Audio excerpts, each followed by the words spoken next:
और बड़ी खबर छत्तीसगढ़ से। छत्तीसगढ़ में कल सुबह 10:30 बजे शपथ ग्रहण समारोह। छत्तीसगढ़ में कल होगा साय कैबिनेट का विस्तार। राजभवन में होगा शपथ ग्रहण समारोह। बीजेपी ने अपने विधायकों को भेजा है कार्यक्रम का आमंत्रण। कल 3 विधायक ले सकते हैं मंत्री पद की शपथ। तो बड़ी खबर है, आपको बता दें छत्तीसगढ़ से। छत्तीसगढ़ में कल सुबह 10:30 बजे शपथ ग्रहण समारोह होगा।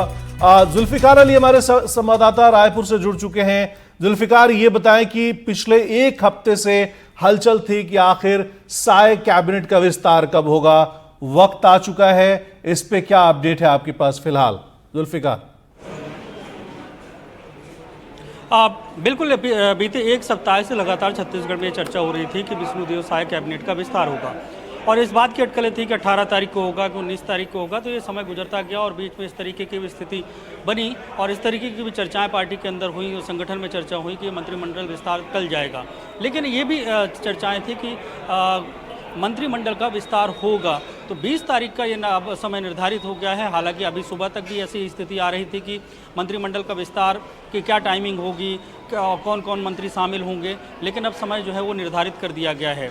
भारतीय जनता पार्टी के जो विधायकों के सचेतक हैं सुशांत शुक्ला, उनके पत्र से एक पत्र जारी किया गया है। उस पत्र के में जो विधायक हैं उन्हें आमंत्रित किया गया है कि राजभवन में कल 10:30 बजे शपथ ग्रहण होगा। मतलब साफ है कि मंत्रिमंडल का विस्तार के जो समय है वो तय हो गया है। हालांकि इसके पहले भी सुबह राज्यपाल रामेंडेकर ने भी इसके संकेत दिए थे कि कुछ बड़ा होने वाला है। हालांकि उस समय तक उन्होंने ये कहा था कि उन्हें औपचारिक जो सूचना है वो नहीं मिली है। लेकिन अब ये है कि जो पत्र सामने आया है उससे बिल्कुल साफ है कि मंत्रिमंडल का विस्तार हो रहा है। लेकिन अभी इस बात का संशय है कि जो चर्चाएं हो रही हैं कि हरियाणा फॉर्मूला के तहत 14 मंत्री होंगे। तो वर्तमान में अगर मुख्यमंत्री समेत देखें तो 11 मंत्री हैं, तो 3 नए मंत्री मंत्रिमंडल में शामिल किए जाने हैं।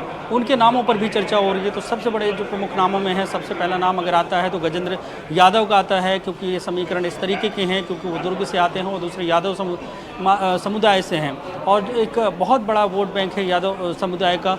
तो उस लिहाज से उनका नाम सबसे प्रमुख है। दूसरा, जब से छत्तीसगढ़ बना तो देखें जो भी मंत्रिमंडल रहा है उस मंत्रिमंडल में एससी के 2 मंत्री होते रहे हैं।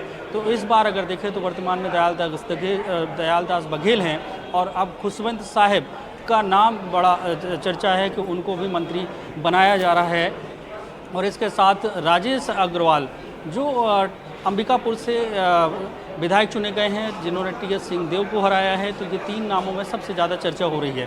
अब लेकिन ये बात है कि अभी इसकी भारतीय जनता पार्टी ने पर्ची जो है वो अब तक इनको पहुंचाई है या नहीं पहुंचाई है। लेकिन ये तय है कि मंत्रिमंडल का कल विस्तार होगा और इन्हीं 3 नामों की सबसे प्रबल संभावनाएं हैं। अब हालांकि अगर देखा जाए तो 14 से 15 घंटे का समय बाकी है। तो उन परिस्थितियों में ऐसा है कि नाम में ऊपर नीचे हो सकता है कि कौन हो, लेकिन अभी इन नामों को भारतीय जनता पार्टी ने घोषित नहीं किया है कि राजभवन में ही तय होगा कि किसको मंत्रिमंडल में शामिल किया जा रहा है। जुल्फिकार, ये बताइए कि जिन विधायकों का नाम सामने आ रहा है कि उनको मंत्री बनाया जा सकता है, क्या आपसे या किसी पत्रकारों से उनकी बातचीत हुई है? जाहिर है जब नाम सामने आने लगता है, आपने 3 नाम अभी बताए हैं जो टीवी स्क्रीन पर हम लगातार चला रहे हैं, उनकी तरफ से कोई रिएक्शन या दिल्ली माफ करिएगा रायपुर पहुंच जाना या कोई एक्टिविटीज उनके घर पे, इस टाइप से कुछ खबरें दिख रही हैं आपको वहां पे? अभी अगर देखें तो बीते 3 दिनों से लगातार जितने भी ये विधायक हैं वो राजधानी रायपुर में ही बने हुए हैं, क्योंकि जब से इस बात की चर्चा हो रही है तो उनके अंदर भी, उनके परिवार में, उनके चाहने वालों में भी बड़ा उत्साह है कि कब फोन आए और उनके वो मंत्रिमंडल में शामिल हों। तो अगर दुर्ग की बात की जाए तो गजेंद्र जो यादव हैं वो दुर्ग से विधायक हैं और उनको यहाँ पे पहुँचने में 30 से 35 मिनट का ही समय लगना है। तो उनका रायपुर और दुर्ग में बना रहना, हालांकि ये ज़रूर है कि बीते 3 दिनों से अगर देखें तो ऑफिशियली बातचीत करने से बचते हुए नज़र आ रहे हैं, चाहे वो राजेश अग्रवाल हों। हालांकि राजेश अग्रवाल को अंबिकापुर से आने में समय लगता है, इसलिए वो परसों ही राजधानी रायपुर में, वो परसों से ही उनका डेरा डाले हुए हैं। खुशवंत साहिब की अगर बात करें, वो आरंग से विधायक हैं, तो वो भी राजधानी रायपुर में हैं। तो वर्तमान में अगर देखें तो जो प्रबल नाम है उन तीनों नामों में राजधानी रायपुर में भी हैं, लेकिन अभी फिलहाल वो मीडिया से बचते हुए नज़र आ रहे हैं और इस बात को भी अभी उन्होंने स्वीकार नहीं किया है कि उन्हें औपचारिक आमंत्रण आ गया है या नहीं आया है।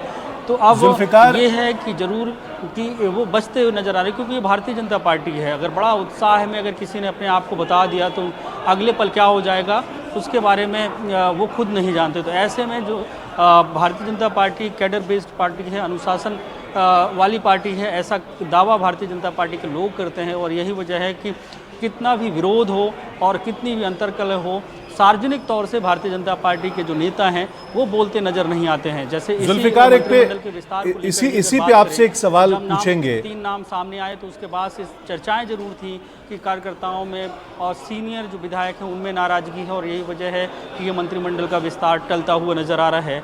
क्योंकि पिछली में देखें जब साय कैबिनेट ने शपथ ली थी तो उस समय अगर देखें तो मंत्रिमंडल में 3 ही ऐसे मंत्री हैं जो दोबारा मंत्री बने हैं, जिनमें से रामविचार नेताम हैं, केदार कश्यप है, दयालदास बघेल है। चलिए, और इस मंत्रिमंडल में जुल्फ़िकार आपका बहुत बहुत शुक्रिया तमाम जानकारी देने के लिए।